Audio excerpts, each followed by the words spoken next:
नाज़रीन अपडेट कंदालू अफ़सोसनाक ख़बर आहे त जेका बाबा जो ट्रैक्टर मोटरसाइकिल में टक्कर थियो आहे नतीजे में औरत फौत थी वई आहे।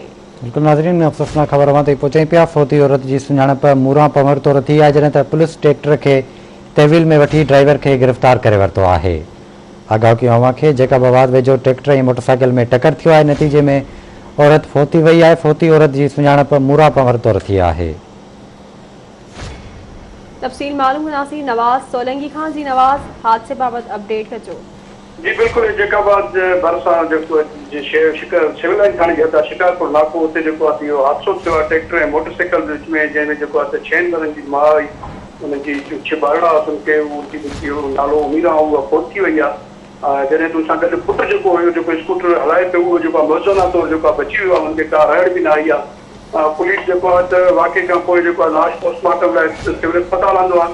जॾहिं त ड्राइवर आहे उनखे गिरफ़्तार करे वाक़फ़ कयो वियो आहे ऐं ट्रैक्टर पिणु तहवील वरितो वियो आहे। जी ठीकु आहे नवाज़, वॾी महिरबानी अवां जी तफ़सील खां आगाह करण लाइ।